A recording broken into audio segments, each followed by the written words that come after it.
reigning SEC East champs make their way to action, and an upbeat atmosphere welcomes them. The swamp is overflowing with optimism. Coach Mack delivered in year one.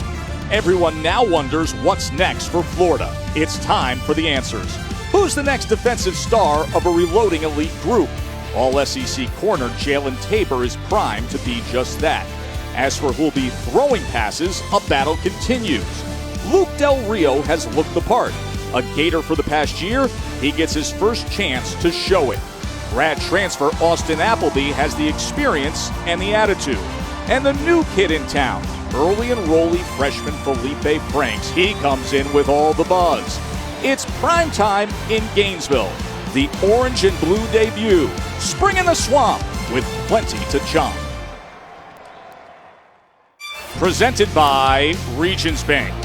It's the orange and blue debut, a chance for Gator fans to see their team's final spring prep for another big year ahead in the SEC. As we say, good evening, everybody. Glad you're with us. Joe Tessitore and Greg McElroy. Year one for Coach McElwain, 10-4. Win the SEC East. Have a good year in what was supposed to be a rebuilding year. But as Coach Mack said, that was an overachieving group that became a too much satisfied group. It was a blowout loss in the bowl. 12 new faces come into this spring practice. Where are they? They're much further along than where they were a year ago. I came and watched this team practice in the spring in 2015, and I really wondered if they would get to a bowl. Getting to 7 wins would have been an incredible task. This team improved an awful lot over the course of the summer. Right now, so far ahead as far as identifying playmakers. They have a very good frontline talent. Just identifying who's going to be the depth. Identifying depth. Position battles, always the key to spring ball. And the quarterback room here at Florida, completely new. 4 new faces, 2 veterans, 2 early enrollees. And it's really interesting because if you look at Luke Del Rio, he's a well-traveled veteran. Going into his sophomore year, been at 2 different schools prior to getting here to Gainesville. Austin Appleby started a lot of games in the Big Ten. Will not be surprised by the bright lights tonight. And then 2 freshmen who perhaps might be more talented arm talent-wise than the 2 guys in front of them. It's just whether or not they can learn the offense and make the plays necessary to be successful. Let's touch on the other side, the Florida defense. A lot of NFL-bound superstar talent left the program, but still, elite-level talent remains. What's great about this Florida defense is the fact that they still have guys on every single level that will play a long time in the National Football League. Yes, they lost some superstars. You lose Jonathan Bullard. In comes Caleb Brantley, number 57. Keep an eye on him. He'll be all over the field tonight at the defensive tackle position. At linebacker, Jared Davis thought briefly about going to the National Football League. Still felt like there was an awful lot that he could accomplish. And finally, Jalen Tabor, moving into his junior year, obviously had a remarkable year last year when it came down to production. Now he's the featured guy. He's the island corner. Will he be able to step up the way guys before him have? The SEC in passes broken up a year ago. Down to the field we go. Thrilled to have Laura Rutledge with us. Good evening, Laura. Well, good evening, Joe, and we're here with Coach McElwain. Coach, we're going to get to see your quarterback battle on display tonight. What are you looking for from these guys? Well, I'm kind of just hoping to see kind of how what a great crowd, and this is a lot of fun, and how they kind of handle the atmosphere. That's kind of why we wanted to do this at night, get a little energy, let the guys know what it's going to be like, and really just see how they operate.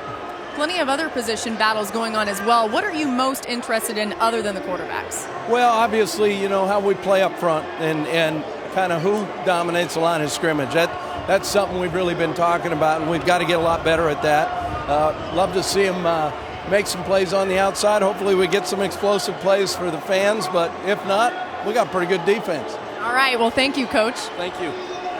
Coach Mack. So some of those explosive plays could come from the running backs, and that's another position battle that's going to keep going on. You've got Jordan Cronkrite, Jordan Scarlett, also Mark Thompson and Mark Herndon. And Cronkrite and Scarlett have made big strides going into their second years. Herndon is a guy that is finally healthy. And then there's Mark Thompson. Now, you're going to want to look out for this guy. He may be hard to miss at 6'2" and 242 pounds. The junior college transfer has shown a quick first step through the hole. He's shown that he can adjust to the college game, and they're excited about him, not only because of his size, but also, Joe, because he can catch the ball out of the backfield just as some of these other running backs can. Boy, is he a get-off-the-bus kind of guy, Laura. Mark Thompson, 6'2", 242, but he's got good feet. He's got that jump cut in the hole. And as Coach Mack says, you look at him, it doesn't take long to realize he is what an SEC running back should look like. There's a few that look an awful lot like him. One in Knoxville, and Jalen Hurd, and someone that took home the Heisman Trophy last year named Derrick Henry, both of which about 6'3", 230, 240. Thompson's going to be a guy to watch tonight, number 24. 4 12-minute quarters with a running clock tonight here in the orange and blue debut. We are going to have 2-minute drills at the end of each half, and there will be no live kickoff or punt returns, but the Florida fans have been waiting for this. It is the debut of Eddie Pinheiro, the much heralded live leg new kicker for the Gators, as he drills this one and knocks it all the way to the back of the end zone. They look to see his strong leg throughout the fall. So the quarterback race, a big part of our conversation tonight, as you see Luke Del Rio, who has never started a college football game, but played in 3 games, most recently at Oregon State. Spent the past year here at Florida, was with the team, sat out due to the transfer rules, started his career at Alabama, so familiar with the offensive system of Nussmeier and McElwain.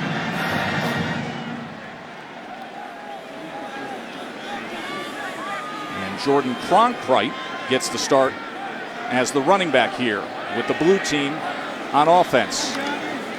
And Cronkrite will keep the legs moving out past the 30-yard line, out to the 33, where he is tackled by Matt Rowland. You know, I bring up the fact that Luke Del Rio, Greg, was on the scout team sitting out last year. We had a great conversation with him yesterday. He said, man, let me tell you something. That is not my nature. It is uncomfortable for me to play that role of a scout team quarterback saying, you have to throw it here. You are going to throw an interception. He said he butted heads occasionally with defensive players and the defensive coordinator. He's not used to throwing interceptions. He said he wanted to make it hard on the defense. He did a pretty good job of that. This defense was exceptional last year. As Cronkrite splits out wide, empty set for Del Rio. His first pass of the game. And a good start for Del Rio, complete to C.J. Wharton with good yards after the catch, as Wharton continues downfield with a big gainer to about the 21-yard line, finally chased down by Christian Garcia. Usually you like to see your quarterbacks get off to a high percentage start, maybe something underneath. Not so fast. C.J. Wharton on the seam route. Del Rio, nice back shoulder, not throwing him into contact. You can tell he's comfortable. That ball came out on time. Good start for the sophomore out of Denver, Colorado. 46-yard completion to start the evening for Luke Del Rio. They run power here with Cronkrite, and another good gainer down to the 14-yard line, tackled by David Reese. Cronkrite, a sophomore from Miami.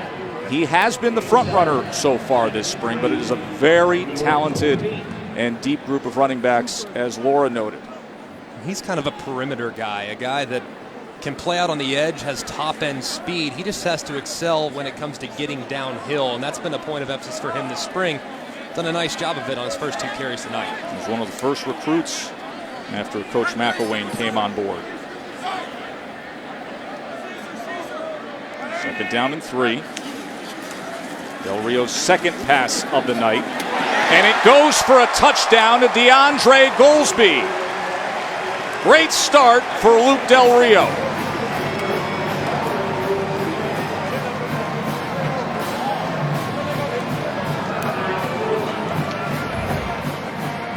You can see this is a route that Goolsby made a living catching last year.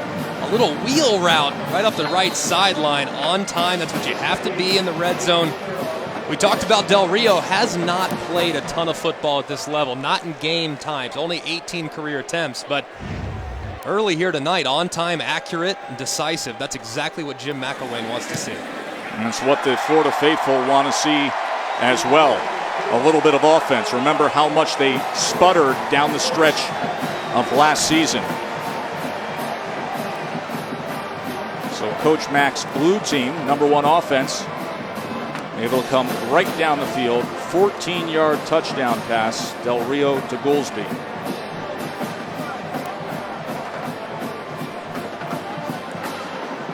Rio 2 for 2 for 60 yards and the touchdown pass. What did he show you out of the gate, Greg? Well, he looked under control. Is very decisive, like I just alluded to. 3 steps on the drop, 1 hitch, ball's out. This is a group up front along the offensive line that has been prone to giving up sacks.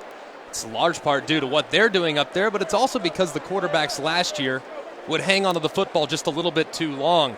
Del Rio has made a point of emphasis this spring getting the ball out of his hands. At times, he's gotten a little greedy, but right there he took exactly what the defense gave him, made 2 very nice throws early, and that's the start you want under the lights here in the Swamp. 13 sacks in their last 3 games of 2015 given up by that offensive line. 45 sacks given up overall. But a well-managed and good finishing first drive for the blue team. So we saw Luke Del Rio, and now comes the grad transfer, Austin Appleby. He's from North Canton, Ohio.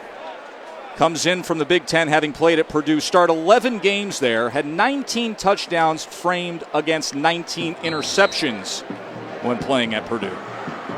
He said he loves having a defense that he can rely on. At Purdue, occasionally had to force the football.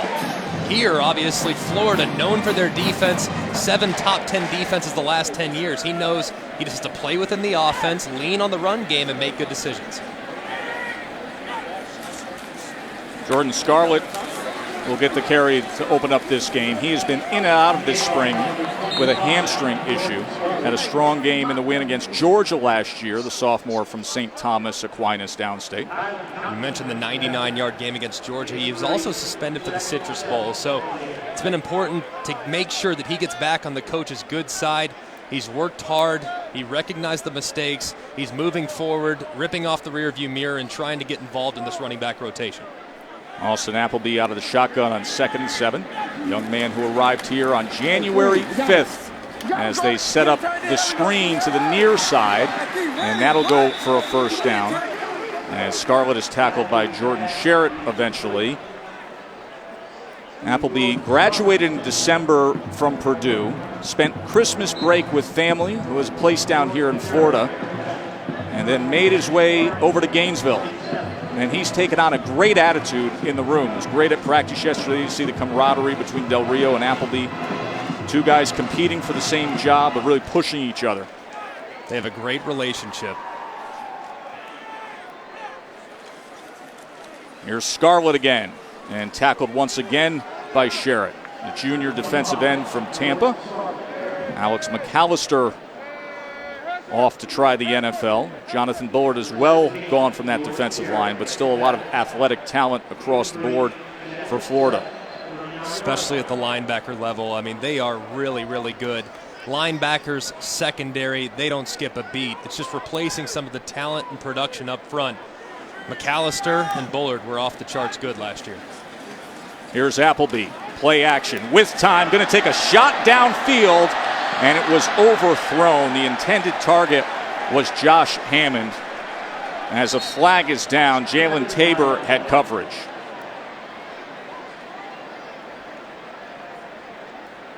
I like the call right here, a little post move. Pass interference, defense, number 31. 15-yard penalty from the previous spot, automatic first down. Tabor, the All-SEC selection last season. And he got in front of the receiver and just tapped the brakes a little bit, which forced the receiver to slow down, draw contact, and the receiver's going to get that call every time. You see the play action right there. Nice pocket, good step up by Appleby, a nice high throw that gives his receiver the chance. And trying to hit Joshua Hammond right there, the freshman, who's been a guy that they feel can develop into a superstar. Quiet production over the course of the spring, but trying to get him involved early here in the Orange and Blue debut. Hammond, one of those names we were just talking about on signing day, an ESPN 300 signee.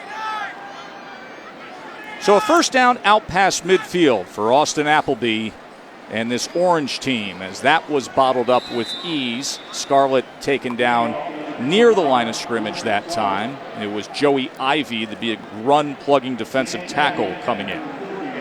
Right here, you can see, I want you to look at these 5 big bodies up front along the offensive line. Last year, at this point, only 6 scholarship offensive linemen, could barely even field an offensive line. So it's a good situation along the offensive line when it comes to depth relative to where they were last year.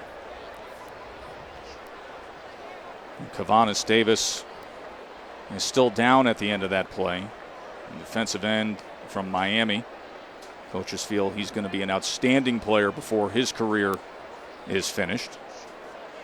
Yeah, he was thrust in the last 4 games because of injury, so he's a guy that they expect to really take the next step this year after a full offseason of work. Now, as they tend to Davis, we will take a short break here at the Orange and Blue debut. Good sign seeing Davis up on his feet. Stay with us, more to come. Joe Tessitore, Greg McElroy, Laura Rutledge with you here at the Orange and Blue debut, the Florida spring game, as we get our first extended look at Austin Appleby, the grad transfer from Purdue.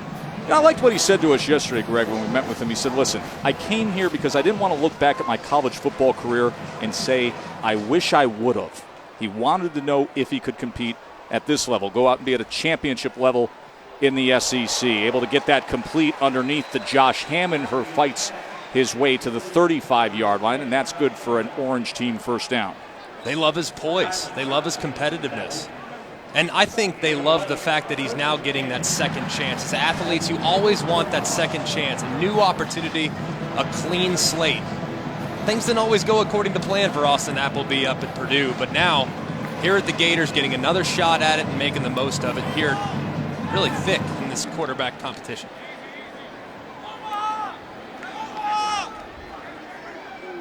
A little adjustment on the spring game, a little audible. I like it. And they had nowhere to go there as Jordan Scarlett was met right away by Kalen Johnson.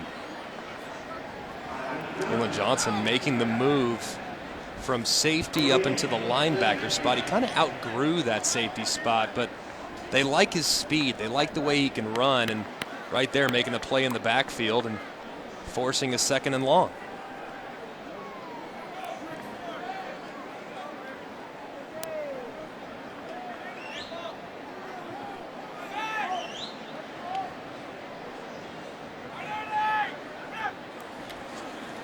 Play action now. Pressure on Appleby as he launches it downfield. And that was nearly intercepted by Marcus May trying to make a play on it. Josh Hammond was once again the intended target. Reminder, there's more spring football coming your way Saturday on the SEC ESPN network. Interested to see what Will Muschamp's first spring game looks like with the Gamecocks. Going to be also a quarterback battle with A-Day at Jordan-Hare, Auburn's spring game, and then Texas A&M, new offensive coordinator for the Aggies. Quarterback battle as well down there at College Station. Full day of spring game action on the SEC ESPN network. Third down run, bottled up at the line of scrimmage. Once again, Joey Ivy wrapping around Jordan Scarlett. Now you see Pinheiro coming out, kicking a field goal. This is a luxury that they did not have last year. They ran the ball on 3rd and 10 on their own 35. Last year, they're probably not going to make that field goal. They're probably looking at a punt. Now, with a big-legged kicker, they can easily make it from this distance. It's a 53-yard attempt. Don't worry about distance with Eddie Pinheiro. He's the stuff of social media legend with a video of him kicking a 77-yard field goal online. Officially a 52-yard attempt for the new guy in town. You think he's got leg talent or what? Welcome to Gainesville, Eddie Pinheiro. Remember last year, Austin Hardin was just 5 of 14. They were 10 of 17 overall. The JUCO transfer, the big recruit. Leg talent indeed. He's loving it. Florida's blue team starting quarterback Luke Del Rio has been well-traveled in his football life. Of course, he moved 20 times as a kid because of his dad's job, Jack Del Rio, NFL head coach. And you see the road to arrive at Florida here. Started his career at Alabama, Greg. Long road, but very much worth it. You can see back up in 2010, went on to Jacksonville, take him to the playoffs for the 5th time in school history, and Right now, there's another team that I know of that's looking for a quarterback starting in 2010. Things didn't work out so well since that time for the Florida Gators at the quarterback. So the Florida Gators looking for a quarterback, Luke Del Rio looking for a home.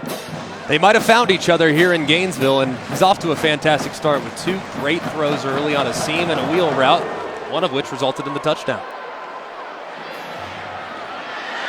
Remember, no live kickoffs or punt returns here in the spring game. For more on Luke Del Rio, let's go down to the field to Laura Rutledge. So, Tez, you can really tell just the comfortability factor between Doug Nussmeier and Luke Del Rio on the sideline, watching them after that first possession. They're really talking to each other, talking through everything and smiling. It's very calm and relaxed. And then Del Rio showing some of the leadership that they've talked about, talking to Cronkrite and Fullwood about the previous possession, also saying, hey, am I giving you guys enough? Do you need more from me? Asking his skill position players what else he can do for them. And Greg, that's got to be a good sign, right? It is, and I think part of it, and Joe just alluded to it, he moved 20 times as a young man. He said, look, I can make friends very easily. I can communicate with anyone. Any walk of life, I'm going to be your buddy. And that's really helped in regards to his leadership, and the team's responded well to him so far.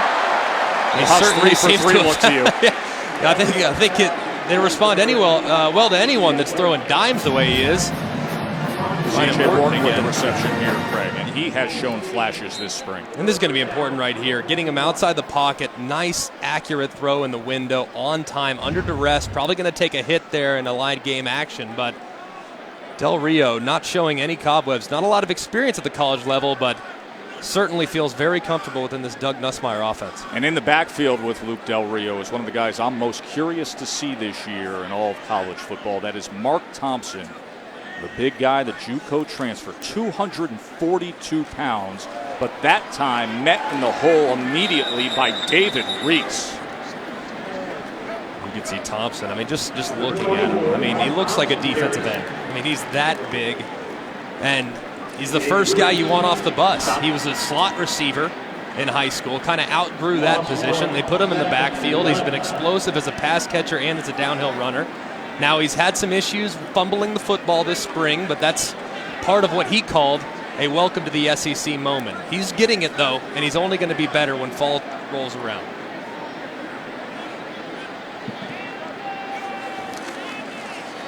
Second down run by Thompson as he spins his way to the 45.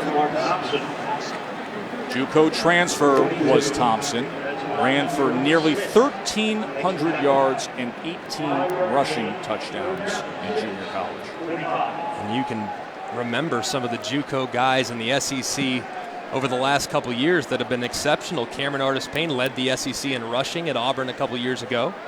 Alvin Kamara burst onto the scene last year as the number 2 changeup back at Tennessee. So JUCO backs have come to this conference and excelled before, and Thompson might be the next.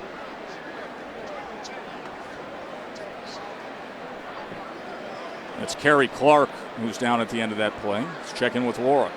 You're talking about Mark Thompson, and it's been an interesting adjustment for him trying to play against this Florida defense in spring, and a situation early on in an early scrimmage where he was catching the ball out of the backfield, having a lot of success, and then he put the ball in the ground at the 1-yard line, and he got a little concerned, but he was able to bounce back through encouragement from his teammates. These guys around him see how good he can be, and they want to keep telling him that, so he was able to bounce back from it, and they said from then on out, he's really looked good and shown a lot of flashes of what they think he can do in the SEC. Of course, Laura, we were talking about a lot this week, the fact that they're replacing Kelvin Taylor. Do you see this as a running back by committee group, or do you think somebody emerges from that Florida running back depth chart as it stands right now? In a perfect world, you'd try to get all 4 involved. In the real world, however, you're probably going to feed the hot hand. Kelvin Taylor last year accounted for 75% of the carries. And when you have a backfield that looks like this, where you have guys that do different things, that's only going to benefit and really lead you to the running back by committee of approach. But I would assume that the hot hand will have the ball in the 4th quarter. And right now, the way Mark Thompson's running it and his big body, he can lean on you in the 4th quarter, especially with the lead. So expect him to have a huge role this fall. 3rd down and 6. Del Rio complete again. Dre Massey. And that is a first down out near the 45, crossing midfield, and the crowd reacting well once again to Del Rio.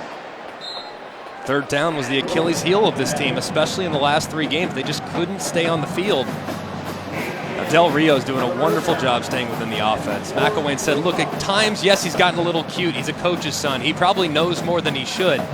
But at the same time, he's been effective. And when he allows the offense to work for him and he recognizes the playmakers that he has on the outside, he's been very, very effective. And it's a big reason why he's leading this quarterback derby right now. Sophomore who grew up around the game. He's got those competitive juices. Coach Nussmeier quick to point out how much his teammates enjoy his company. Pressure came off the edge that time, so he just burned it to the outside as Christian Garcia was running in free. That right there might be his best play of the day so far. Understood. I mean, throwing it away, you look at it, okay, you're on the plus side of the 50. Let's live to play 2nd and 10. Let's not try to avoid on the outside, and then you're looking at a sack. So sometimes throwaways are the best play, and I'm not kidding, Joe. I really think that's the best play he's had all game. In a very strong first quarter here at the Florida Spring Game. Luke Del Rio 4 for 5, a touchdown pass to get the night going for Coach Mack's offense. All right, look, hey, we're going in now. We're going to break orange and blue. You got me? Get into your spots, all right? Make sure you're getting yourself mentally ready to be proud of what you put on film. You got it? All right? Have it up. We'll take it in. Have it up. Ready, man? Hey, Austin. Make sure you're looking. If there's no depth in that defense over here, you're looking at 5x5 first. Think we had him? Well, you came awful quick to the backside post. Hands-on coaching of Jim McElwain to start the second quarter here in the Florida Spring Game. Glad you're with us. Joe, Greg, and Laura. Blue team on the field with a 7-3 lead. Luke Del Rio at quarterback. Running back screen, Mark Thompson. As he utilizes his blockers, good balance to stay on his feet. As he was eventually met by Chris Williamson.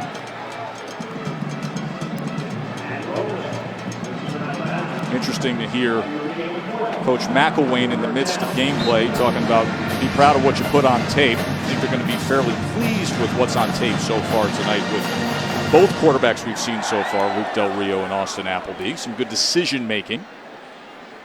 I think he always talks about your brand. Your brand. You represent yourself, your family, your name. Every time you step out there on the field, the name on the jersey on the back, it'll tell the story. How much effort do you give? What type of performance do you have? He's always preaching that. I think it's resonating with these players. Here's Del Rio to pass on first down. And he checks underneath to Thompson. As he is tough to take down, finally wrestled by David Reese and Marcel Harris. Had a tough time juking the umpire right there. Good job checking it down, though, right there. You know, I love when quarterbacks utilize their running backs in the passing game. That's the best ball carrier on the field. It's the shortest throw, the easiest throw on the field. Give it to him. Taking the check down is not a sign of weakness. Right there, Luke Del Rio going through the progression, not liking anything downfield, and giving it to his 6'3", 242-pound monster over the middle. Now you're looking at a 2nd and short. And Thompson will carry it on 2nd and 3, and wide open into the end zone. Plenty of green grass once he made the cut to the outside. A touchdown for the JUCO transfer, Mark Thompson. Well-managed drive again by Luke Del Rio. 26-yard touchdown run by Thompson. And look at the gash up front. Look at the offensive line. Obviously, you see 97, Justice Reed unblocked. Mark Thompson sees him, gives a little jump cut to the outside. That's a big body that you're forcing a miss. That's really well done right there. Obviously, Mark Thompson, first spring in this offense. He's only going to get better right there, having the patience and wherewithal in the hole to adjust, break it to the outside, and turn on the accelerators. And once he gets going, Joe, he's tough to bring down and he's tough to catch. Panero tacks on the extra point. Also picked up a good block there by Chris Thompson, a wide receiver. But the 242-pound Mark Thompson with a touchdown run here. Del Rio, 2 drives, 2 touchdown drives so far tonight. Of course, it has been choppy waters in the post-Timmy era since 2009. After Tebow, look at some of the combinations of Florida quarterbacks, but specifically, look at the rankings, the passing rankings nationally over that span, Greg. Yeah, and obviously 2011 and 12 and 13 having two different coordinators over that time span, and Brent Pease and Charlie Weiss, that makes it a little difficult. 2010, the last year of the Urban Meyer era, there's been a lot of turnover. 2015, of course, Will Grier getting off to a great start, 6 games in. Clearly the suspension led to Treon Harris taking over. They just have not had stability at the position, and it's the most important position in college football. It's tough to win without him, and Florida has been up and down as a result of their quarterback play. Grier started the first 6 games last year for Florida, had success, then the NCAA penalty came down on him. He just recently announced that he'll be transferring to West Virginia. Treon Harris started 8 games last year. The offense really sputtered down the stretch. He is indefinitely suspended, has not been with the team this semester. That is a school university student code of conduct issue, as Coach McElwain told us yesterday, in terms of Treon Harris, and more specifically Antonio Callaway, in terms of making an impact this year. That is a wait and see. And they will find out when those players can return, if they are available to the Gators. Mark Herndon now in at running back with Austin Appleby and that Orange offense. They had a 52-yard field goal on their first drive. Here's Appleby as he goes underneath and is able to find Josh Hammond. Mentioned Antonio Callaway. He's been absent this semester. He was one of the real breakout stars for Florida a year ago. Suspended indefinitely. Had the 64-yard touchdown catch and run to beat Tennessee, but has not been with the team since January. Good inside run from Mark Herndon. He has had an outstanding spring. A former walk-on who earned a scholarship, tore his ACL in 2014, was never able to really contribute much a year ago, but come this spring, now healthy, he has been outstanding. Now, I know coaches say, look, picking your favorite player is like picking your favorite child. It's impossible to do, but I'm telling you, I think Jim McElwain's favorite player on this team is Mark Herndon. Former walk-on, got a scholarship a couple of years ago. The guy loves the game. He's enthusiastic, and every single person in the huddle rallies when he's in there. So Herndon's big run crosses midfield, first down for Austin Appleby in the Orange offense at the 45. Wide receiver screen this time to Hammond, unable to elude Quincy Wilson, the starting cornerback replacing Vernon Hargraves on this defense. Good combination with Wilson on one side, Tabor on the other. I think Wilson is going to be a star. I mean, Tabor, of course, is going to get a lot of the headlines, a lot of the press. But if you look at Quincy Wilson, you look at how physical he is. He's willing to play at the line of scrimmage. He's outstanding in space, just like he showed right there when it came to tackling. This is a 1-2 punch that certainly will carry on the tradition that Florida Gators like to refer to as DBU. To make a strong argument, being the most talented group in the country in recent years. Alvin Bailey on the inside tunnel screen to the 41-yard line, met by Jared Davis, the senior linebacker. Davis looks good. I mean, he's not the biggest guy in the world, and he's not going to blow you away physically, but he reminds me a little bit of C.J. Mosley at Alabama a couple years ago. Very athletic, can run extremely well sideline to sideline, and he's such a hard worker. He's gained 10 pounds of good weight this offseason, and for a guy that really was unbelievable in production last year, I think most people are excited to see what he's capable of doing as an encore as a senior.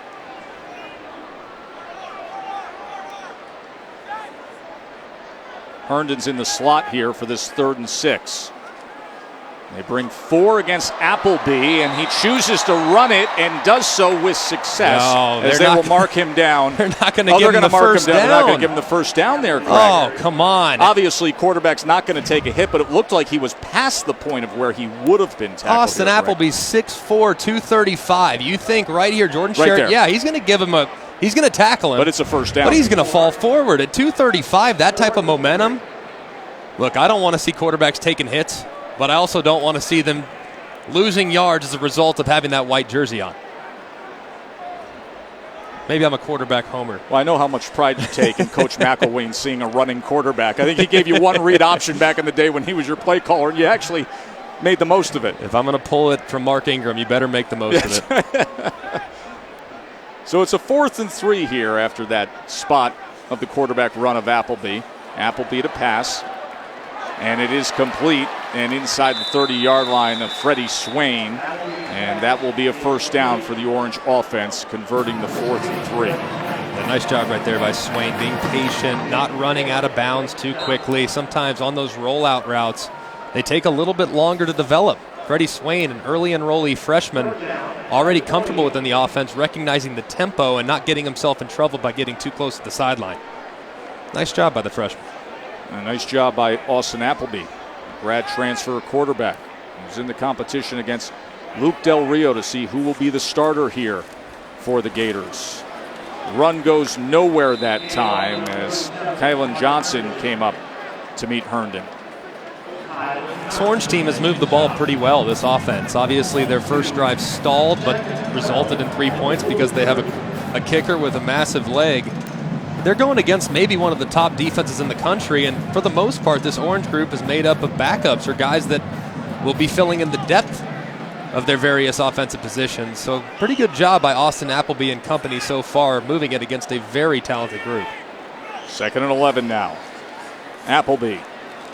Dangerous, trying to set up the screen that time to Herndon as Tabor came in and blew it up. Great read by Jalen Tabor right here. They have a new defensive back coach in Torian Gray, and they're trying to train Jalen Tabor to recognize tendencies in offensive formations. He relies so much on physical ability. He thinks that he can really improve and take the next step by improving the mental side of the game. Right there, saw the back coming out of the backfield, jumped on it, and forced an incompletion. Well done by the junior, one of the top corners in the country. He's really made a commitment to step up as a leader on this defense as well. 3rd down and 11 now.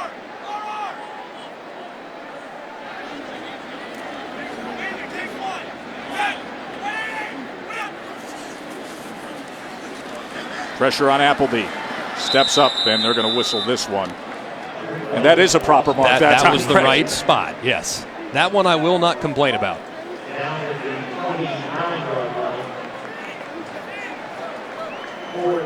So once again, we will see Eddie Pinero, the JUCO transfer kicker, hit the 52-yarder earlier tonight. This will be held at the 36-yard line.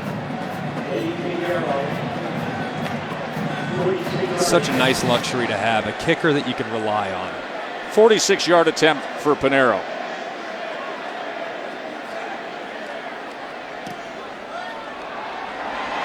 And once again, he drives it through. Some say maybe the biggest change to this Florida team, having the reliable leg of Eddie Pinero. 52-yarder and now a 46-yarder as the Orange team has 2 field goals on the board. Also streaming live on Watch ESPN. That's baseball doubleheader Sunday afternoon on the SEC ESPN network. Conference is rocking and rolling on the diamond this year, are they not, Joe? Goodness. Not that they ever aren't. This is a really good league for baseball. 14-6 here in the Florida spring game. We mentioned earlier that Antonio Callaway has been absent this semester with his indefinite suspension, but an opportunity for another wide receiver then to step up for him. Yeah, Joe, and it's a situation where Ahmad Fullwood's been waiting in the wings for a while. He's been ready to go, but Jim McElwain keeps telling him, hey, stop playing like you're 5'5", play more like you're 6'3", which is his actual height. And he said these 3 years have gone by fast. He's ready to step up. He said he's not going to take no for an answer. He's going to go up and get balls and really play to his size. Another thing, though, guys, he thinks the real secret is he's been carrying around a gallon of water everywhere, and he's staying hydrated. He thinks it's making a big difference. So on that note, I hope you guys are staying hydrated up there. Well, you know, in the movie Space Jam, the special juice was water, was it not? Worked out for the Toon Squad. Maybe water is the secret ingredient, Joe. Well, Fullwood's had a nice spring. I guess the hydration has worked out well. But they have a good group of young, talented receivers who have come into this program as well. Fullwood's a guy, I mean, he's just so big and strong and physical. He's got to be a feature player in this offense. He just has too much talent not to be. Austin Appleby stays in the game here with the Blues squad as he was sacked that time. Wide receiver conversation starts with Fullwood. Dre Massey is a JUCO transfer. Swain and Hammond early enrollees. And keep in mind, Brandon Powell had off-season foot surgery, but he's one of the few experienced and proven playmakers who undoubtedly will contribute to that group come fall camp. Compared to where this group was a year ago, it's amazing how much more talented and how much deeper they are. They have some legitimate weapons on the outside. The 3 new and early enrollees, particularly Dre Massey, has been a very welcome sign of explosiveness. They're excited about this group. Appleby on 3rd and 10, and once again he is sacked. As Jabari Zuniga was quick to get in. Zuniga's had a really, really good spring. You look at the anticipation, the jump by Luke Ankrum, in front of by the D tackle number 98, and outside Jabari Zuniga. The freshman, 6'3", 240. This team needs to find that elite pass rusher. They had McAllister and Bullard a year ago. They think Zuniga could potentially fill that void if he continues to develop and put in the work in this summer. So our first look at Johnny Townsend, outstanding junior punter. No returns are live in the spring game as Townsend drives it down to the 31-yard line. Just over a minute and a half to go in this first half. Been entertaining so far from Gainesville with our quarterback battle underway. Stay with us. Last year was Florida's first SEC East title in 6 years. You see the stretch since 2010 onward. Coach McElwain, just the 3rd head coach to make it to the SEC championship game in his first year at an SEC school.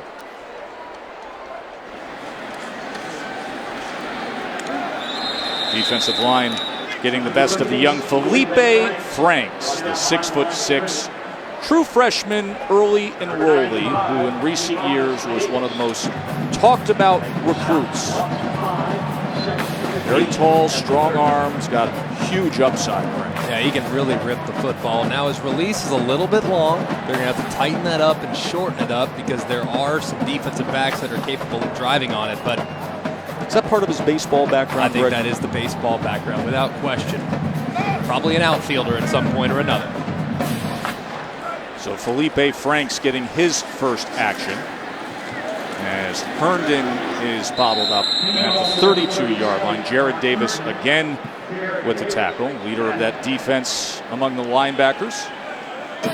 Back to Franks. I think one thing that's going to be important for him is to recognize when to cut your losses. He's made some mistakes over the last couple days watching him. Even that first play, yes, he was sacked, but he threw it a little carelessly. It resulted in an interception. Now, the play was dead, but you have to be smarter with the football. And for a freshman, look, it's tough because he was the best player on the field at the high school level. It's not the case now.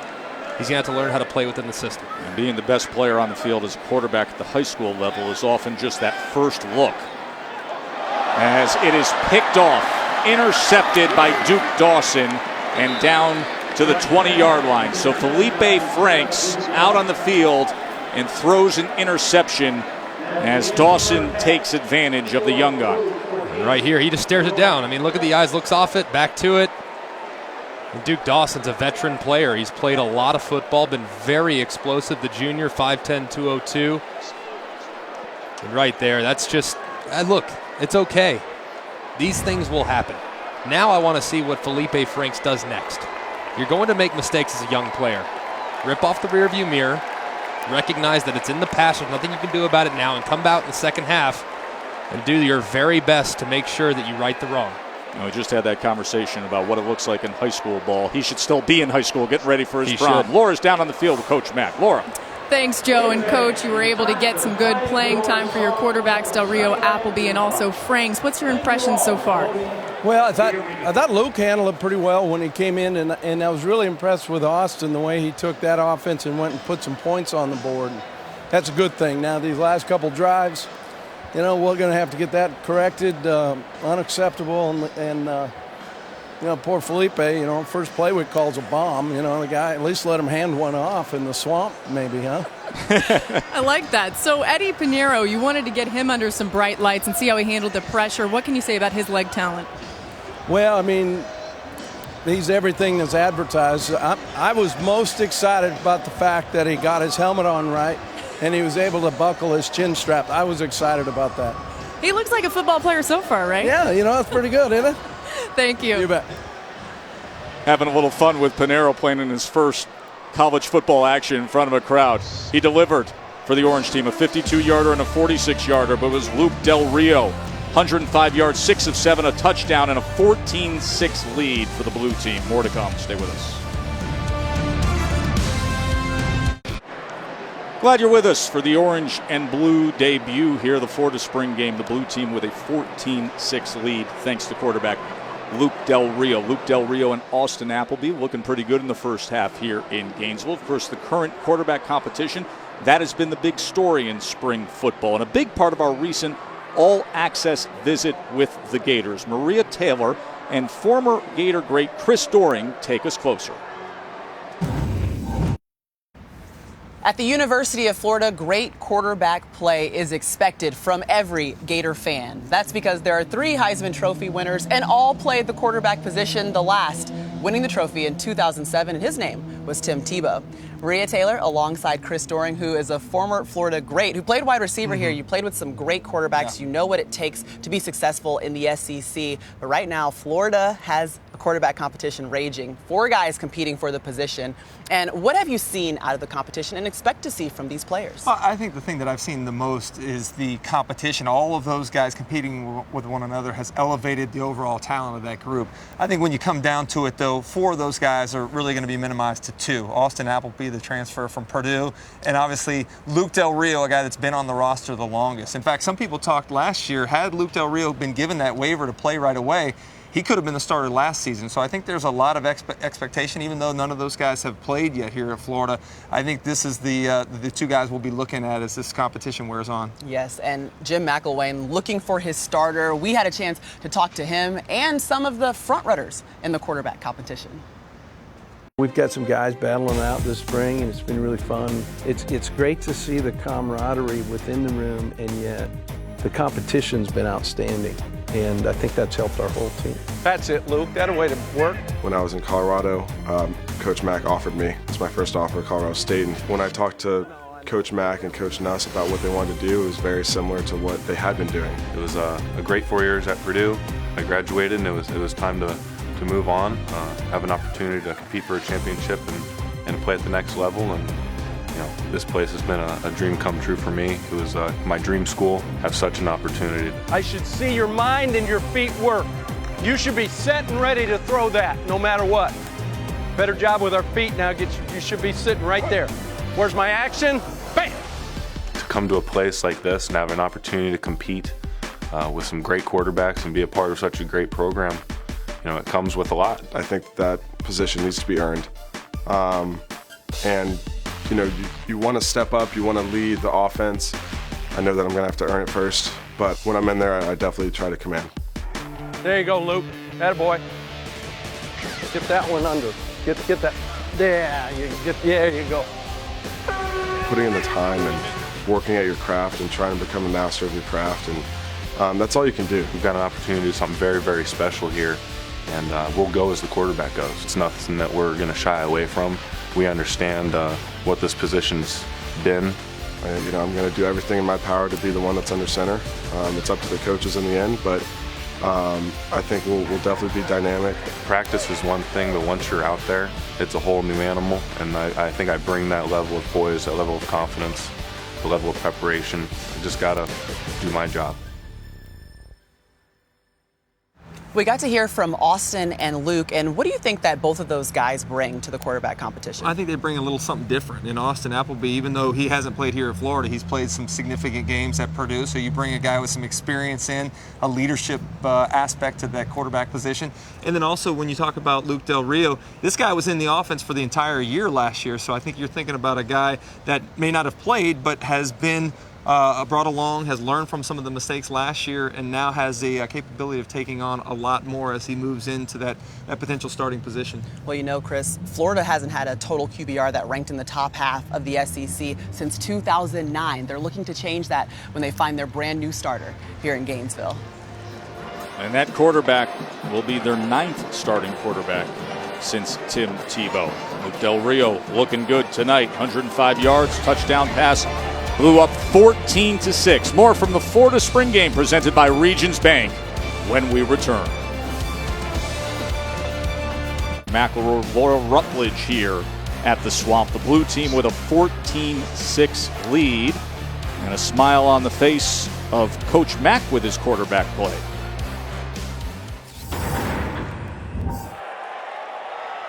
Little breeze in his face. High snap, get in there. Hey, Austin. Be prepared to step up, right, with that edge pressure. Just make sure you're take your open chinks every time, right? Yes, sir. Okay? Gotcha. I like the idea of the shot. Everything's good. Just go get us some points, okay? Austin Appleby got his team some points, and this guy got himself some more defensive stats. Jarrad Davis with 6 total tackles, Laura.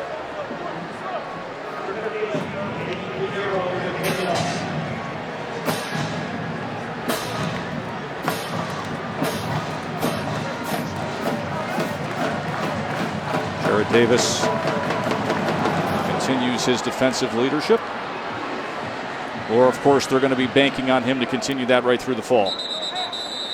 Exactly right, Joe, and it's a situation where Jarrad really felt like he needed to take this year as an opportunity to step up. He had a conversation with his mom, Amy, the other day, and they talked about that. She was saying, look, you can't take any plays off. He said, I know, and he's really made a commitment to making sure he doesn't have a bad read. He doesn't miss a tackle. He said when he gets out there, it's my field.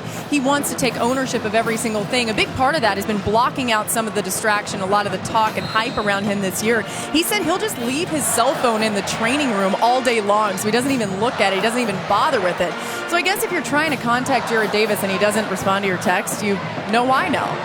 Well, Laura, I think he's going to like responding to this as well as his blue defensive teammates, as the fresh meat of Felipe Franks, the early and lowly true freshman, is back out there as he hands off to Scarlett, who tries to wiggle his way free, fighting off would-be tacklers right at the line of scrimmage before he's eventually taken down. Franks was thrown into the fire pretty solid there, wasn't he, Greg, before half? Yeah, it's not an easy situation. You're standing around for an hour, not throwing a lot of balls, not throwing any routes. And then sure enough, here, go ahead, kid. 18 years old, should be prepping for his high school prom. Instead, he's here at the Orange and Blue debut and got thrown right into the fire of a 2-minute drive. But let's see how he bounces back. You're going to make mistakes as a freshman. That's expected. There's nothing wrong with that. It's all about how you respond. One of the most talented prep quarterbacks in recent years. Everybody was going after him. Florida able to land him, an early enrollee here at 6'6", loaded with arm talent. 2nd and 10. As he's able to get it out of the backfield that time to Cameron Knight. As Knight is brought down at the 29-yard line by Jarrad Davis. Again, his 7th tackle of the evening. It'll be 3rd down and about 6. Going back to Jarrad Davis, what I like most about him is he plays the game with a chip on his shoulder. I mean, he's a guy that came in the 2013 recruiting class. There were 4 linebackers that were signed in that group, and he was the lowest rated of all 4. And he's by far and away the best of all 4 now. He plays the game with a real chip on his shoulder, and he's definitely the leader of this defense.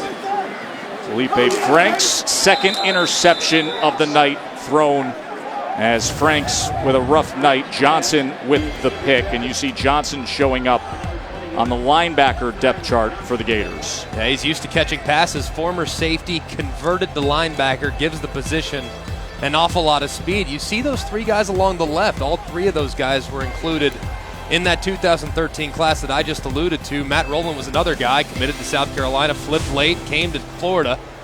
You see him chalking it up right there. Interception. Well, they take a lot of pride on that turnover board, don't they? They do, and you can see it right here. Look, this is a bad play. There's nothing there. Don't make it worse, and he'll learn that.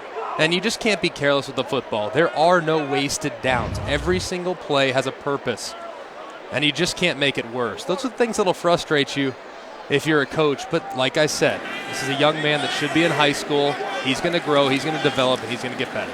Luke Del Rio can't get much better than the way he's playing tonight. Chris Thompson, as he is taken down at about the 6-yard line as the blue team took over with prime field position, and Thompson takes it to a 1st and goal situation for the blue team, already up 14-6. Mark Thompson in at running back.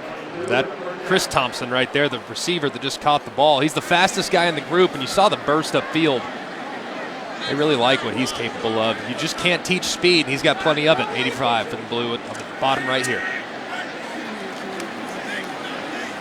Mark Thompson tried to bounce that, lost the ball. Ball was fumbled, and we will see who comes up with it. It's picked up and advanced that time by C.J. Wharton. I mean, he just ended up in the right place and took advantage. What an oddity, but C.J. Wharton's not going to complain. Score it for the blue team. Maybe one of the more unusual touchdowns C.J. Wharton, the junior receiver, will ever have. Look, this is all on Mark Thompson. I mean, he has struggled with fumbles over the course of the spring.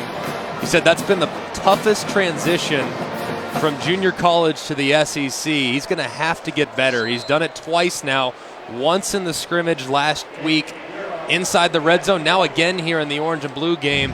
Heads up play by C.J. Wharton, though, being around the pile and jumping on it and not going down on first touch. Now, he won't get talked about much, but what a great job by Christian Garcia, the linebacker for the orange team, coming through against the grain, finding Mark Thompson and jarring that ball loose to force the fumble. But the bounce goes C.J. Wharton's way. And after the turnover, the interception thrown by Felipe Franks, the blue team takes advantage of 21-6 lead.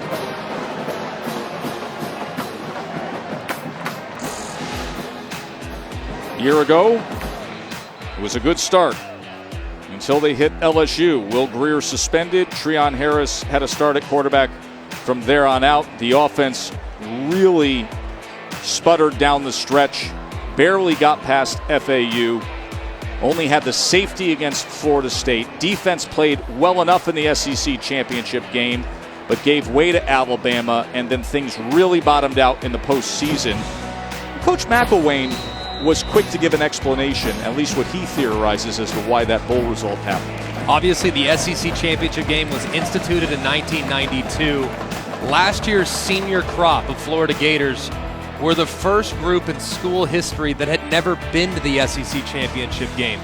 Once they got the win against Vanderbilt, that secured their spot in Atlanta. The level of urgency, the execution, the passion, the chip on their shoulder was lacking after that game. They weren't for a lack of talent, they were for a lack of focus. This group now feels as though they have something to prove. They came up short last year. This year they're looking forward to leaving their mark. And someone to find as the starting quarterback as we see the fourth candidate. Kyle Trask, the other true freshman, early enrollee, 6'4", 227 from Manville, Texas. As he hands off to Herndon, and Herndon goes for 2 yards. Kyle Trask, in all my years of covering college football, Greg, and I think you'd agree, is probably one of the most curious tales of recruiting you will ever find. He was not the starting quarterback at his own high school team, yet he was very well regarded, an early enrollee who they love down here at Florida. He was at Manville High School in Texas, was probably going to be the starter as a sophomore, got hurt. They put in a guy that was an exceptional athlete, got recruited, ended up at TCU, Joe. Eric King, exceptional athlete, one of the top 15 all-around athletes in this past recruiting class. Probably going to be a slot receiver for the Horned Frogs. Trask just never had his opportunity, but in mop-up time, he was unbelievable. He came to camp, and Doug Nussmeier and Jim McElwain saw him throw. They're like, who's this guy? What's the story? They, of course, had some reserves saying, well, he never played in high school. What's the deal? What's the problem? Surely there's a knock. This is a guy's a 4.0 GPA, does everything the right way, an unbelievable competitor, knew that Felipe Franks was a 5-star quarterback, said he didn't care, wanted a chance to come and compete. He throws a great ball, very talented, and I think if he's given some opportunities, which he's never had before, they believe he can develop into a star at this level. Wasn't the starting quarterback on his own high school team and competing to be the starter here at Florida. Kyle Trask, 3rd down and 8. And there's a look at his accuracy out to midfield as he gets it complete to Alvin Bailey. First completion as a Florida Gator in front of the home crowd for Kyle Trask. I mean, what a great throw. I mean, look at this. Little switch combination, 4 vertical against man off his back foot. That's exactly where you want it. 18 yards on the hash. Look at the fundamentals, though. Nice feet underneath them. Nice high release. Good spiral. Very catchable football. Kyle Trask, although a little underrated coming out of high school, I think for the wrong reasons. This guy can flat out play. For more on Kyle Trask, let's check in with Laura.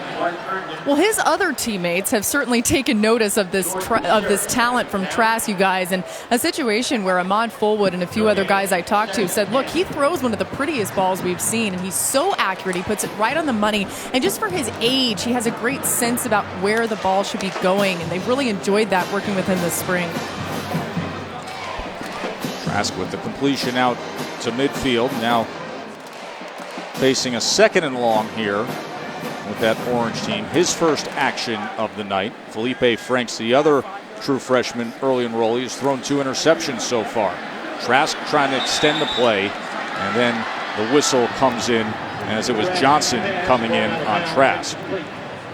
Yeah, right now, Trask just a little bit ahead of Felipe Franks from a football IQ standpoint. Right there outside the pocket, very smartly throwing it away. Felipe Franks has had 2 sacks and 2 late throwaways, one which resulted in an interception. The other was picked off but blown dead before the ball was released. So right now, Kyle Trask just a little ahead of Franks, but it's going to be an interesting competition to watch between these two as they continue their college careers. It's almost as if we're having 2 separate quarterback competitions under the umbrella of these 4 who are in the quarterback room. You got the more veteran guys, Del Rio and Appleby, and then the early enrollees, Franks and now Trask. Here's a 3rd and 10 for Kyle Trask.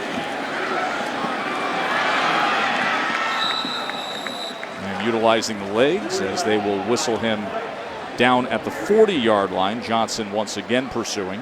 This ought to be interesting right here. Ball on the 40-yard line. You got 4th and 1. You have a big-legged kicker. And you have an opportunity on short yardage to potentially convert. So definitely options that they did not have in 2013. Looks like they're going to keep the offense out there, and why not? Spring scrimmage, let them compete.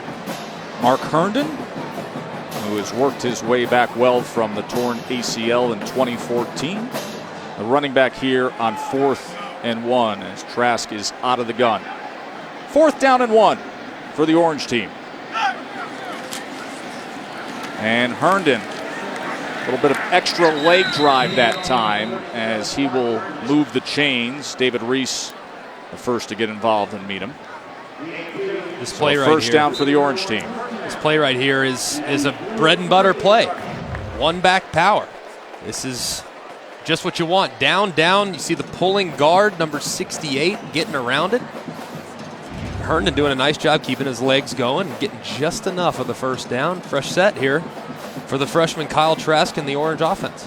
Richard Desert Jones, the guard there on the power play. 9th play of this drive as Herndon that time was met at the line of scrimmage. It was both Reese and Johnson combining for the tackle. You know, you brought it up earlier about the coaches when they were in the recruiting process of getting after Kyle Trask and saying, all right, what's wrong? What's the red flag? Are we missing something? The kid doesn't start at his own high school. He's an Eagle Scout. He's a 4.0 student. He's everything that he's cooked up to be. And they had the opportunity to see him here at their camp. That was the big reveal. They put him with elite talent when he was here, so the speed of the game proving it wasn't too much for him. I was in a similar situation coming out of high school. I only started 1 year as a high school senior, backed up a very good player, Chase Daniel, now with the Philadelphia Eagles. So I had to go on the camp circuit as well. Kyle Trask, when going up against top-level competition, guys that might have been a little more highly regarded, he allowed the competitive juices to get going. And he threw it better than they did. They couldn't find a flaw. I'll tell you, he's showing you some glimpses of athleticism here at 6'4", 227. Well, he's a big body. And look, they said, honestly, guys, when you see him, you're going to say he looks like he's 12 years old. He can still develop so much. He has exactly what you want, but he's a pot of clay. They can mold him and develop him and allow his body to mature. But he is a better athlete than you would probably assume, given his size. 3rd down and 3. Remember, they converted the 4th and 1 moments ago. Keep this drive alive. Herndon remains the lone back for Trask and this Orange offense.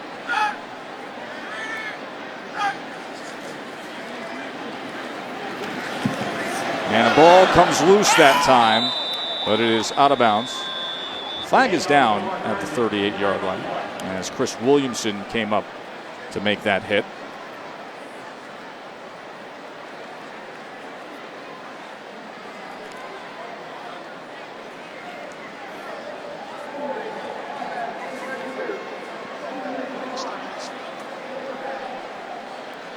So that'll bring up a 4th down. And perhaps that means we see once again the big leg of Eddie Pinheiro. We told you on social media, online, the stuff of legend. 77-yarder he made. That was the buzz of the specialist circuits. All those Jamie Cole camps. Alabama offered him. He was a verbal there. Flipped to Florida. 52-yarder, 46-yarder, and can he now hit a 54-yarder?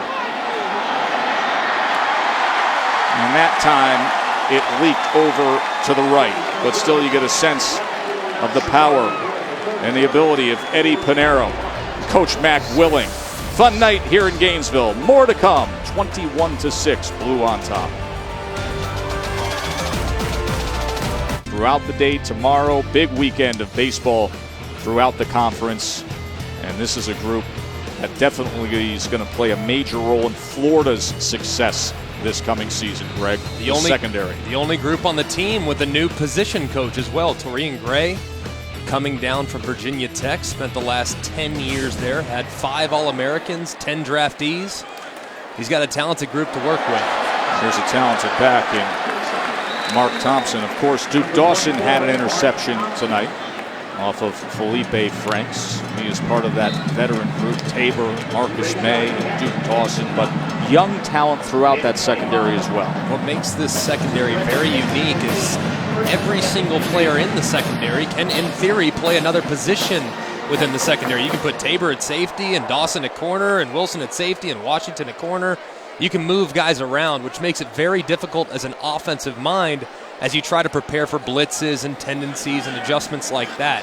These are interchangeable pieces, and they are supremely talented. Luke Del Rio back out there with the Blue offense. Keep in mind, you lose Keanu Neal and Vernon Hargraves, guys that are going to be cashing NFL paychecks, and you still say those things about the Florida defensive backs. This is Keontae Lewis, a very good-looking, fluid athlete playing tight end.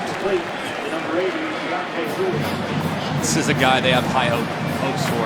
I mean, Keontae Lewis last year really got off to a great start, had flashes, then he hurt his hand, kind of disappeared, missed 5 games. This is a high school basketball player that has an awful lot of upside. You and me looked at him yesterday, Joe, at practice and said, my goodness, let's get the ball to 80 early and often. Expect him to be featured. This is an offense now that uses 2 tight end sets 40% of the time. That's Jim McElwain's staple. So Lewis, Knight, Stevens, Goolsby, all those guys should be heavily involved in the rotation. First down. Out of the backfield comes Thompson again. As we've got a good look at Mark Thompson tonight. That's the end of the 3rd quarter. The Blue team on the march again here. Luke Del Rio has been hot. Over 150 yards passing. That touchdown pass, his team leads 21-6.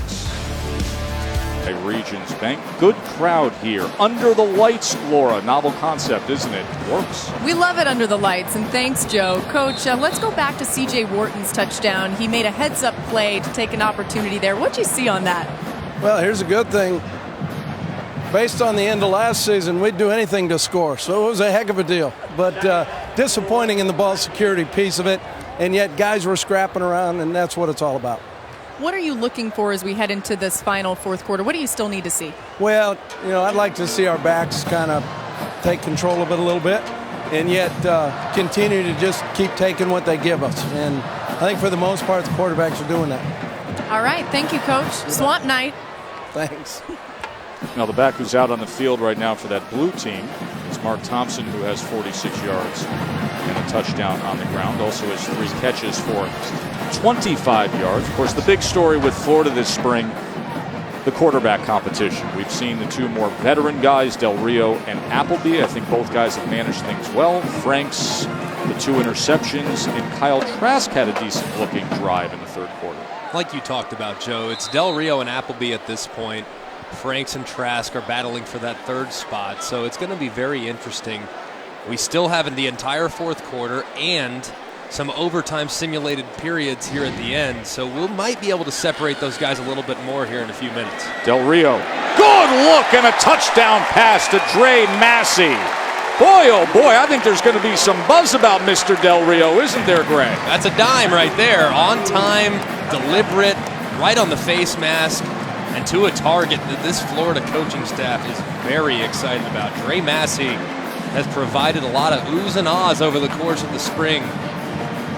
Off to a nice start here, and this is Florida Gator, his first spring here in Gainesville. Look at it right here.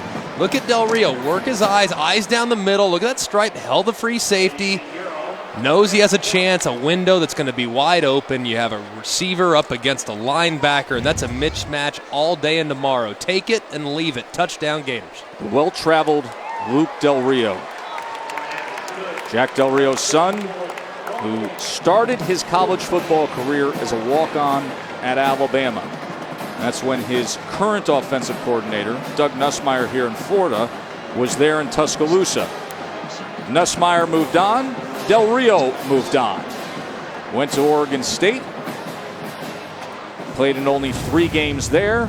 Made his way here to Florida. You see the photos with Dad. Remember, of course, was head coach at Jacksonville Jaguars. So he actually grew up about an hour away, but then the journey moved on, Greg.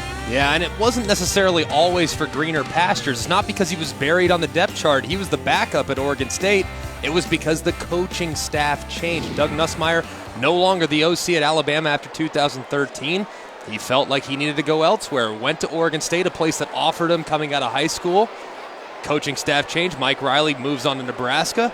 He comes here to Florida, where there's stability in place, and now has an opportunity to be the starter. And with a 10 of 11 performance, we're $176 and a couple tuds.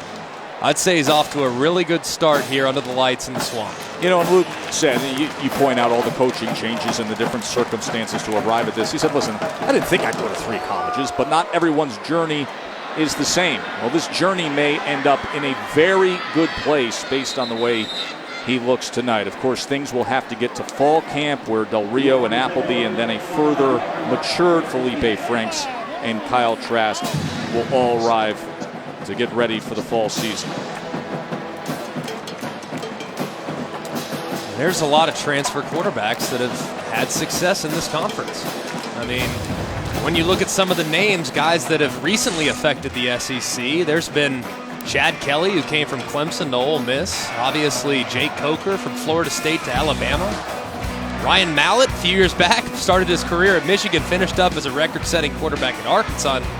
Who can forget the NFL's most valuable player, Cam Newton? Both Coker and Cam, both national champions. So with Appleby and Del Rio, we might have another transfer quarterback to add to that list. And who can forget, Joe? I know things didn't always go according to plan with Austin Appleby at Purdue. Sometimes a fresh start's all you need. Florida fans, remember this name? Jeff Driscoll. Last year, he threw for 4,000 yards and 27 touchdowns at Louisiana Tech. Maybe a fresh start's all these guys need. Good tackle moments ago by Chris Williamson, who backs up Jalen Tabor. 2nd down and 12. And Felipe Franks gets another chance out there. And on the slant, his 3rd interception thrown tonight. Duke Dawson 2nd, and it's going to go for a pick 6. This is a nightmare spring game for Felipe Franks. 30-yard pick 6 for Duke Dawson, and a teachable moment for the young early enrollee with so much upside. What a night he's going to want to forget. Let's see. Jim McElwain does such a good job with his quarterbacks. When things aren't going well, he pulls you aside and he says, look, you're going to be okay. Things are going to be fine. He's also willing to pull you aside when things are going great and say, you know what, hey, that one incompletion you threw wasn't good enough. He knows how to manage the personalities in the room. He's done so in the National Football League, done so at the college level with remarkable success, and he's going to have his hands and fingerprints all over Felipe Franks, Trask, Appleby, and Del Rio here over the course of the summer. Greg, there's probably going to be a time years from now where we look back at video like this and say, remember how he started his career? He's got a bright future ahead. He does. But this is what it is tonight. And he missed it just a little bit in front. I mean, these things happen. This is not a moment in which you're going to look at and say, man, that's a bad decision, that's a bad throw. No, it's just a little bit off, maybe 6 inches. But that's the margin for error at this level, and especially within this conference. He's going against arguably the most talented secondary in the SEC with backup wide receivers. Sometimes you have to take things into account and recognize what he's up against. And he's going to have a lot better nights than tonight here in the Swamp, and there's no reason to get down. His career is young. Sky's still the limit for the talented freshman. Offensive coordinator Doug Nussmeier said of Franks when we asked about him and said, hey, give us a scouting report as to where he is. He says, listen, he may not have all the right answers right now, but he'll feel his way through. But there are going to be those tragic oh no moments. There have been 3 of them tonight. Happens to everybody.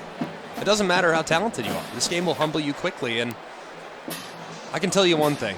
As a guy that's been in his shoes, there is not a chance on earth that I could have possibly come out here as a senior in high school, gone against a secondary of this caliber with a backup offense, and excelled. This is tough sledding, but it's also very teachable. And he understands. And look, now you can evaluate him as much as ever. What will he do moving forward? 3 interceptions, 4 attempts, Felipe Franks. We've seen all 4 quarterbacks tonight. And now another chance to get an extended look at the other true freshman, Kyle Trask. Young man from Manville, Texas. The interesting recruiting backstory. Playing second fiddle, wasn't even the starting quarterback on his own high school team. Derek King, a great athlete, recruit for TCU, who won't play quarterback there as there was a mishandle of the quarterback snap exchange there. They ran a quarterback run-based offense back at Manville, Texas, so Trask was the backup, but he was a star at camps. One thing that I think Doug Nussmeier and Jim McElwain really liked about it is the fact that he didn't go and transfer as a high school player. He said, look, this is where I go to school. This is the hand I've been dealt. I'm going to make the most of it. And he clearly did so while he was at camp, resulted in several college scholarships. Now he looks as though he has solidified the 3rd string spot based on the performance in tonight's game. Here's Trask. As he gets his running back out of the backfield, Jordan Scarlett. He's met by Johnson, who's been very active tonight.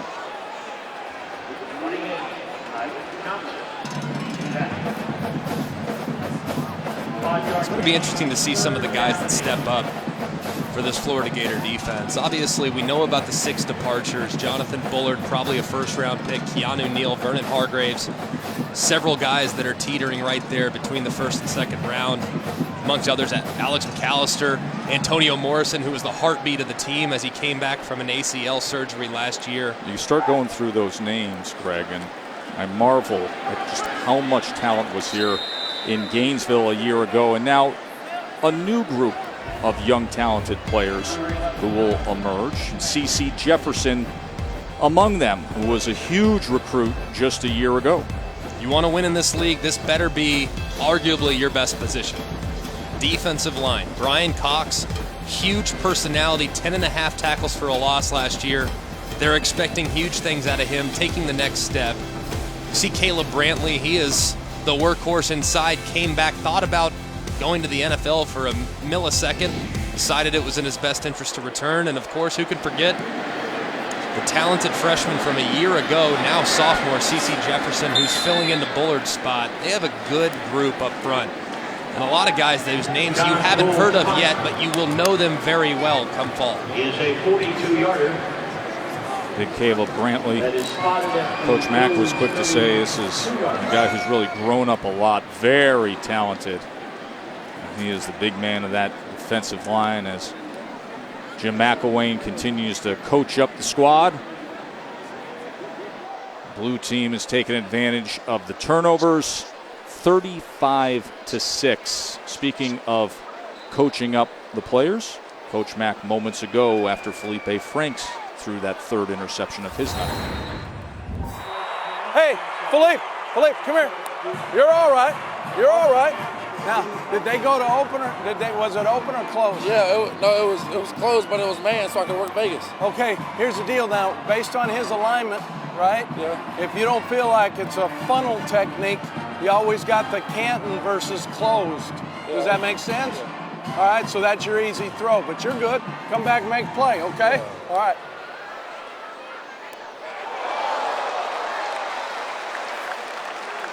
Greg, you were in the quarterback room with Coach Mack for many years with success.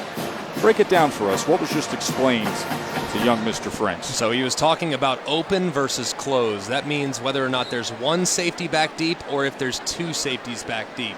That would direct which side you're going to go to. It rolled to close, meaning there was a free safety and a safety in the box, so he should have worked the Canton concept. Instead, he worked the Vegas concept. Didn't have the funnel technique, so it resulted in an interception. Missed the throw a little bit. With a more accurate pass, it's still a completion. You saw Coach Mack saying, look, this is how things are going to be done. It's a teachable moment. You can learn from every rep, and that's something Felipe Franks will learn from. And as the blue team is back out there with Austin Appleby, and he's going to be sacked. When you think about Franks and where he should be in this stage of development, in early enrollee, and you hear what the coaching moment was, is he ready for that? Is that a situation where it surprises you that he didn't read it the right way, or you understand at this stage of development why he wouldn't read it the right way? Given the way his day started, I think he's picking and sticking. He trusted the slant route by the junior receiver Alvin Bailey. Alvin Bailey didn't really win, so he picked it and he stuck with it. And he paid the consequence, unfortunately. When you're searching for answers, when your head's swimming just a little bit, you try to identify and make the throws that you're most comfortable with. We saw Franks throw a couple good slants in warm-ups today. That's clearly a route he likes. That's one he wants to throw, and he tried to hit it. So he'll learn, and you sometimes have to allow the defense to dictate, which as a quarterback, it's not always the most fun thing to do, but something you learn from. False start. Offense, number 51. 5-yard penalty. It remains second down. That's Antonio Riles, the left guard. We haven't talked a lot about the offensive line today. The big story there is the absence of Martez Ivey, who underwent shoulder surgery.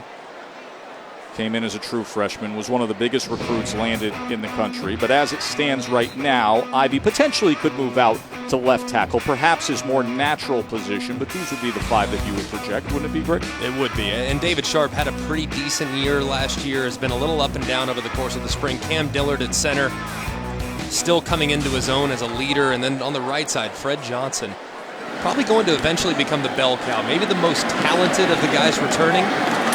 Just going to be interesting once we see Martez Ivey at full strength, because the last 8 games of the 2015 season, he didn't play very well, but that was the result of having shoulder issues on both sides. Him fully healthy, they're very excited what he can eventually become. You know, think about a young man, a true freshman, playing on the offensive line and knowing what he was going up against down the stretch of the season. Matchup against Florida State, matchup against Bama's defensive front. A lot was being asked of him. And Michigan, who's got a really good defensive front as well. The point of emphasis up front is communication. Too many mistakes last year in communication. That's very teachable, and it's very easy to fix as long as you have the guys that are coming back and they're comfortable playing together. Here's Austin Appleby on 3rd and 8 as he tried to muscle the ball that time to Ryan Sousa, but it goes incomplete.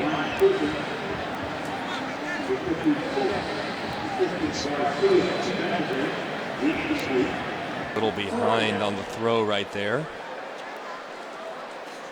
Tighten up the accuracy just a little bit on those in-breaking routes. Boy, they are not bashful at all when it comes to sending Eddie Pinheiro out there. This is the new toy in the toy chest, and they're going to use it.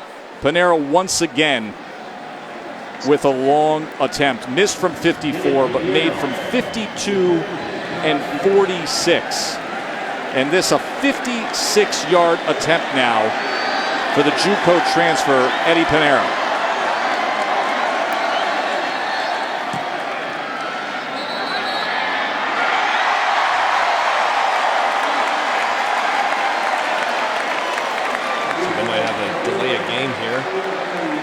Flag came down right at the kick, and it is a delay of game. And as the 56-yarder attempt went through.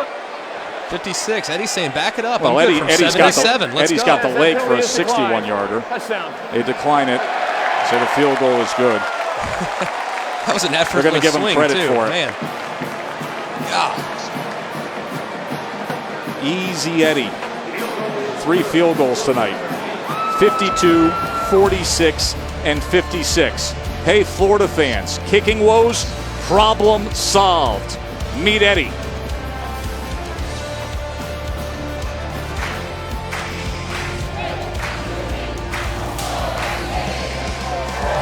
Adjustments to his stance. J.J. Schwartz getting heated up. He can be so much power in the middle of that lineup. And then if you look at their pitching staff, once again, a great start from Logan Shore. You've got A.J. Puck. You've got Alex Faedo. The list goes on and on, not to mention 2 freshmen that come in, Brady Singer and Jackson Coar, who would be anybody else's weekend starters. And, you know, Kevin O'Sullivan's able to use them out of the pen and use them in long relief if he needs to. So this is a Florida Gators baseball team that's primed and ready for a postseason run. It's just going to be a matter of how far they can go, and it looks like Kevin O'Sullivan's ready to manage them well. Laura, you just decided for me my Sunday viewing plans. I appreciate that. I got to dial in the Gators now. Laura, I think you should do some homework on the Gators baseball. That was outstanding. I mean, is anybody better than Rutledge? That was unbelievable. I mean, anybody better than Rutledge when it comes to college baseball? That was as good as it gets. I got to keep up with you guys. I got to bring something to the table, you know? That was awesome. Here's Trask, and he gets it complete downfield as Case Harrison makes his way to the 40-yard line. Former walk-on locally from Gainesville High School. Making the switch from running back to wide receiver. Worked out well for Brandon Powell last year. Case Harrison trying to be the 2016 edition of Brandon Powell. I'll tell you, there are things to like about the true freshman early enrollee Kyle Trask. There are things to love. And I don't use that word lightly. I think he is playing very well. He did so yesterday at practice, also very much in command. Playing as though he belongs. That's the big thing. He absolutely belongs, and I think that is very clear based on the performance tonight. Downfield shot again, and nearly off the deflection into the hands of Josh Heyman, but the extremely talented senior free safety Marcus May was there in coverage. Yeah, a little surprised that Marcus May decided to return. He had such a huge season last year after forcing 5 fumbles. I know he thought long and hard about coming back, but wanted to be the workhorse, and he's doing his part right here. You see Trask just not getting all of it. Didn't get through it all the way. As a result, ball came up a little short. He had Hammond, who they're excited about at wide receiver on the outside. Marcus May, though, more often than not, he's going to come down with it. He is an explosive player at the safety spot for the Gators.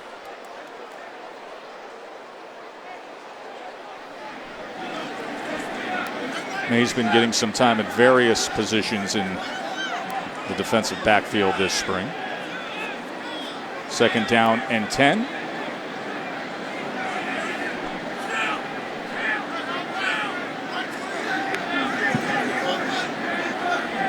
I like seeing the audible by the freshman, too, getting up into it.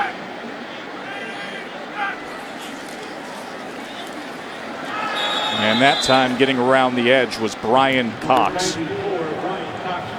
As Jeff Collins, the defensive coordinator, told us, listen, Brian Cox, arguably the hardest playing player I've ever been around. Really fun guy to coach, you get the sense. He loves practice. He loves it. And he's the type of guy, as a senior, that all these young early enrollees, all 12 of them, they're looking at number 94, and they're saying, if he's a senior and he's as productive as he's been, and he's practicing this hard, what am I doing? Jeff Collins, Jim McElwain, everybody is feeding off the energy that Brian Cox brings every single day, and he's got to step it up because they have lost some very big players up front. Cox had 10.5 TFLs a year ago. Trask again, once again, pressure coming off the edge as he was able to step forward. No whistle yet, and then finally, as Trask made his way down to the 17-yard line. Pretty good run. Say they replaced him back in high school at Manville with a good athlete. Clearly, he could have run that offense as well. You see him escaping, not liking everything. Hey, north-south, let's go. Don't try to get outside. Vertical. They're going to blow him dead at around the 36, which I don't necessarily agree with, but good heady play from the freshman. You know, Coach Mack during the recruiting process was having a conversation with the high school coach from Manville, and he said, listen, please don't think I'm nuts, but my backup quarterback. Little did he know that that conversation would extend to be an early enrollee in Kyle Trask. Well, here's Big Leg Eddie again, Greg. I want to get back to that Kyle Trask story. The high school coach said, I know there's going to be a 30 for 30 about me. That's right. Here That's in right. 20 years, and I'm going to be the guy that did not play Kyle Trask. That's how much faith he has in this young man, and he's proven worthy tonight of having that praise. 52-yard attempt now from Eddie Pinero. 3 for 4. His only miss was 54. They're already chanting Eddie. It's the spring game, the first time they're seeing him. And he pulled out of that one a little bit and went out to the right. But One thing that's big, can though, he muscle it. Yeah, one thing that's big, though, is last year Austin Harden, poor guy, he allowed one missed kick to affect the next. That's exactly correct. It got in his head. It did. And Eddie Pinero, he hasn't allowed that to happen. Yeah, he's missed a couple tonight, but you know what? He came right back, drained a 56-yarder. Didn't bother him. It's like he's unaffected by any negative outcomes. And surely he's disappointed, of course, but he's going to come back out there tomorrow or later in the game today and say, hey, I'm going to give it a swing and rip it just like I did the first few. Greg, I know two of us are the third. Sean White and Jeremy Johnson still very much in the mix and looking productive at Auburn. Here's Felipe Franks again. And this time he gets it completed to Ciante Lewis. As I think Franks could use a little bit of positive momentum here in this final minute as they go hurry up. A 2-minute drill for the early enrollee Franks. 3 interceptions thrown tonight by the true freshman. It's a good throw right there. Just get him in rhythm. Get him to head into the summer feeling good about the direction that he's heading.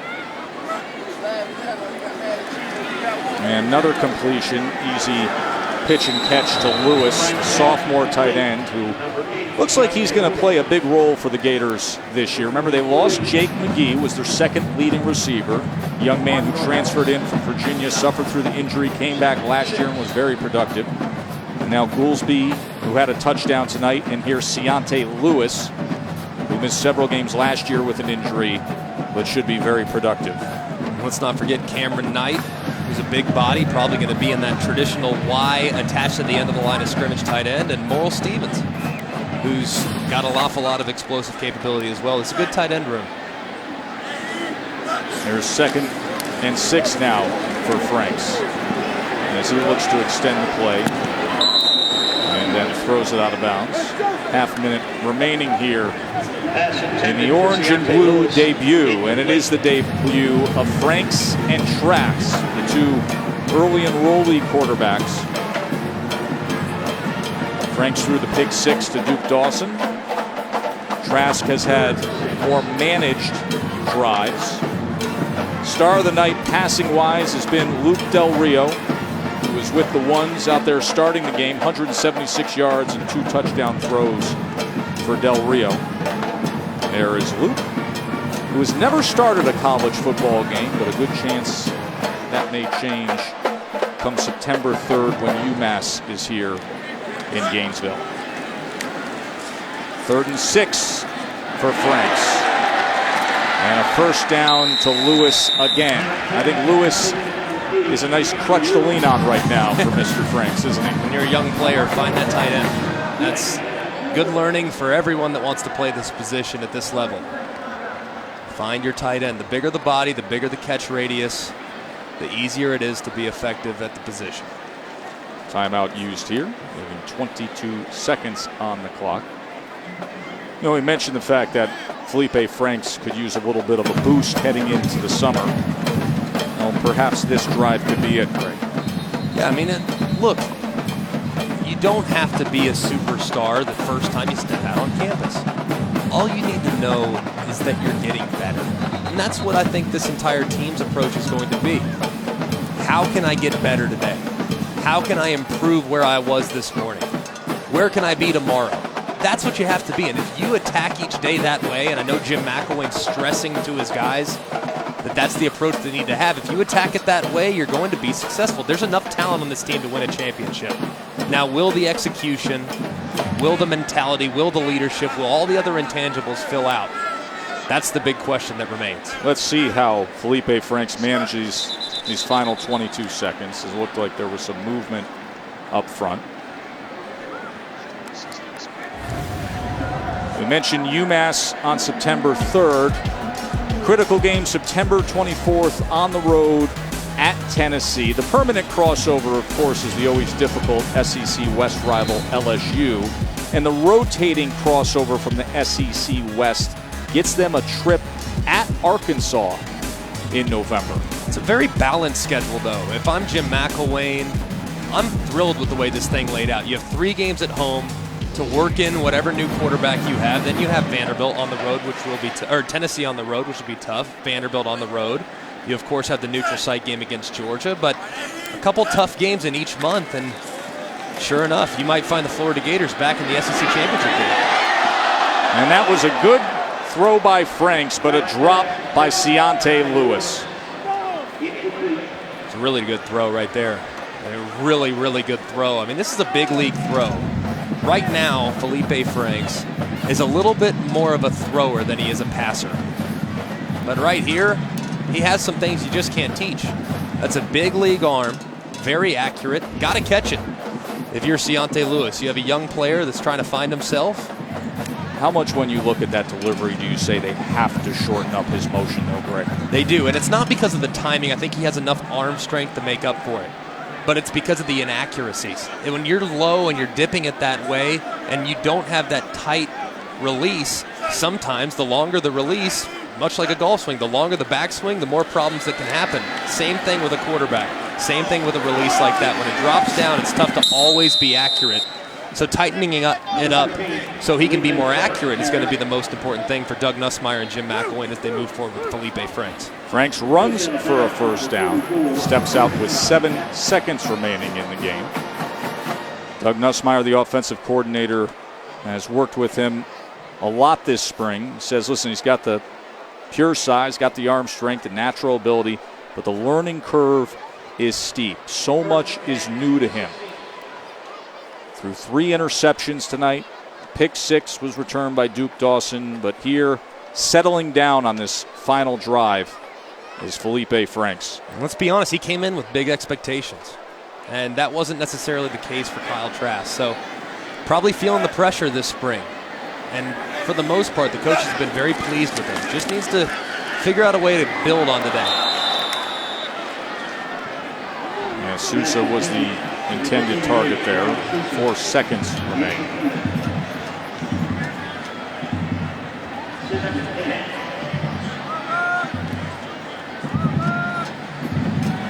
Doug Nussmeier giving the play. Nussmeier, former Alabama play caller, and went to Michigan. Brady Hope now here with Jim McElwain at Florida. Felt like there was unfinished Nussmeier, a business. great quarterback himself in college. Felt like there was unfinished business at the end of last season. Had an opportunity to actually turn down the Southern Miss head coaching position. Felt like he had more to do here in Gainesville, and the way the offense has looked for the most part, they're off to a good start. Now, they'd love to see Franks cap this night, and it would be great for him. And he does just that. Ciante Lewis, touchdown catch. So he'll leave on a good note, Greg. How huge. I mean, it's exactly what we talked about at the end of the first half. We said, look, it's not about where you start, it's about where you finish.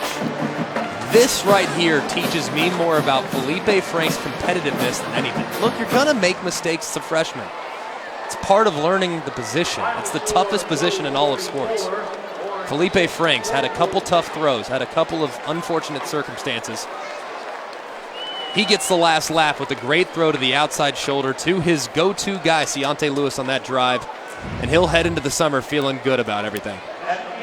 We got a good look at all four quarterbacks. We'll hear what Coach McElwain has to say about them. When we return, Laura will be with Coach Matt here at the Orange and Blue debut in Gainesville. Stay with us.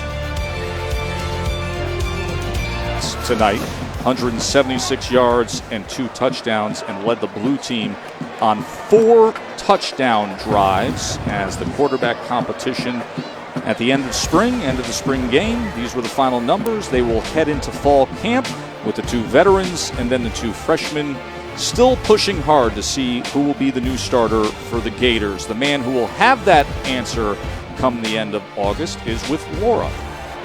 Thanks, Joe. And Coach, what type of separation after tonight did you see between Luke Del Rio and Austin Appleby? You know, I saw both guys do a lot of good things. Obviously, I think, Luke did a pretty darn good job of just taking what they were giving him and not trying to, make stuff up, and I like that. I thought Austin really came in and did some good things. He moved that second unit there, and we got points. It'll be interesting to kind of look and see where his eyes were. Both young guys, they had fun out here. And for them to be able to play in the swamp on Friday, on a night game like this, that's really, that's priceless. Felipe Franks finished on a high note. What will your message be to him following this game? It's one of those deals where the importance of taking care of the ball and understanding that's the most important thing we own is that football. So he'll learn from it. You can tell, though, both those young guys got really good arms. And you know what? That allows us an opportunity to get a little bit better. So many more tools than you had this time last year. 4 quarterbacks, 4 running backs. The list goes on and on. Talent throughout. How are you feeling as spring comes to a close? Well, I tell you what, we got a little bit better, and that's all you can ask. And I don't know. We'll look at the film. I'll get angry. There's a couple things on my mind right now that I'm about ready to get them on. What are those things? Get back in. I'll keep that to myself. But overall, we just had a wonderful spring, and I mean that sincerely. I can only think of maybe 1.5 practices that our guys didn't come out and really try to get better. And with that, that's kind of part of the learning curve. All right, thanks, Coach. And Joe, a Gator team that got better. No doubt about it, Laura. They did indeed. He's not going to have many problems with some of his defensive stars as well. Duke Dawson had 2 interceptions. Jared Davis had 7 total tackles. Greg McElroy, your big takeaway from the Florida spring game? Look, nothing's settled. I mean, these competitions are ongoing. You heard Coach McElwain address the fact that Del Rio took what the defense gave him, but he was running with the 1s against the 2 defense. Appleby, on the other hand, running with the 2s against the 1 defense, a talented 1 defense, mind you. So this is far from being done, but if I'm a Florida Gator fan, I am thrilled with what I just witnessed. A lot of answered questions and a lot of things to look forward to in 2016. Especially with the uptick at quarterback, the great improvement at place kicker, and the talent they have on defense. 44-6, our final score of the blue team. That's it from the Florida spring game. Enjoy the rest of your evening, everybody.